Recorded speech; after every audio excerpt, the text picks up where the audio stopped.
जय हिंद। कैसे आप सब? आशा करूंगा आप लोग अच्छे होंगे। आज के वीडियो में हम लोग पढ़ेंगे द्विघात समीकरण का उदाहरण संख्या 16 और 18।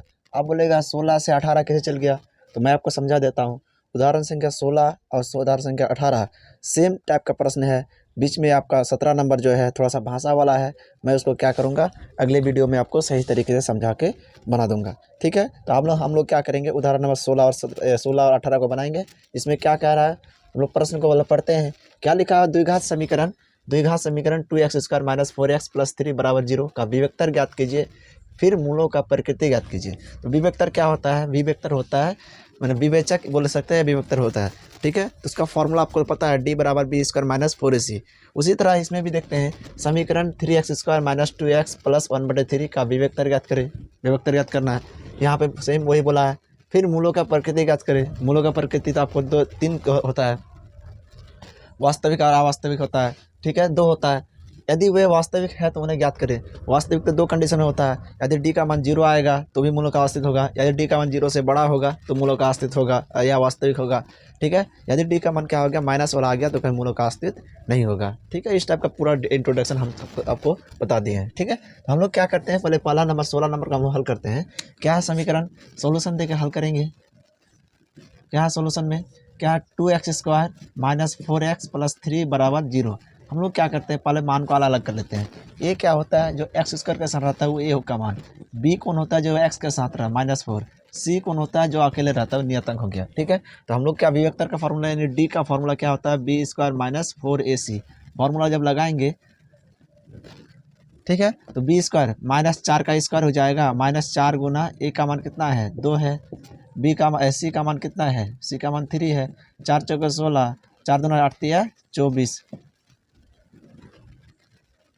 ठीक है, अब देखिए 16 में 24 घटेगा तो कितना होगा, -8 हो जाएगा। तो आपको तो पता है डी का मान क्या होगा, 0 से छोटा हो गया।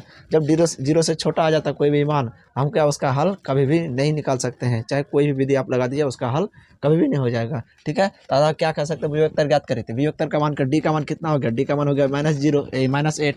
तो डी का मान 0 से छोटा हो गया, अतः लिखेंगे अतः यह मूलों की प्रकृति, मूलों का अस्तित्व नहीं है। यही क्या हो जाएगा, मूलों का प्रकृति हो गया। ठीक है, यही हो जाए आपका आंसर। ठीक है, इस टाइप का क्वेश्चन आपको 2 नंबर में देता ही है। आप लोग क्या करेंगे, मैक्सिमम प्रैक्टिस करके जाएंगे ताकि आप एग्जाम हॉल में आपका कलम ना रुके। देखिए आपको क्या होता है, अगर एग्जाम हॉल में आपका कलम रुक गया तो आप अगर जाना हो क्वेश्चन भी आप क्या कर सकते हैं, मिस्टेक कर सकते हैं।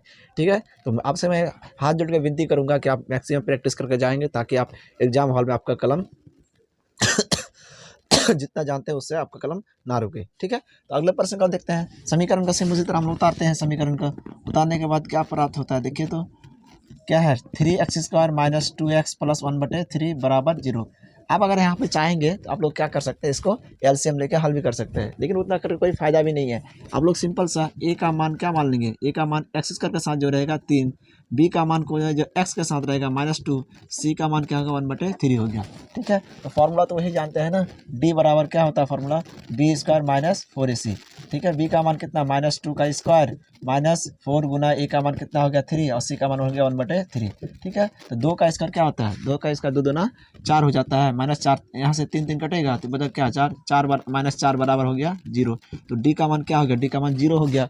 जब डी का मान 0 हो गया तो मूलों का अस्तित्व है और समान भी है। ई वाला मूलों का अस्तित्व नहीं है तो असमान है, लिखेंगे अतः यह मूलों का अस्तित्व और क्या है, अस्तित्व और समान है। समान असमान का तो बात नहीं बोला है, लेकिन मैंने आपको बता दिया समान है। ठीक है, जब मूलों का अस्तित्व है तो जब मूलों का अस्तित्व तो उन्हें क्या करें, उसको ज्ञात करना है। हम लोग क्या करेंगे, इसको हल करने से क्या करेंगे, हल करने के लिए हम लोग इस्तेमाल करेंगे द्विघाती सूत्र का। तो द्विघाती सूत्र बराबर फार्मूला क्या होता है, द्विघाती सूत्र बराबर फार्मूला -b ± √d बटे क्या होता है 2a हो जाता है।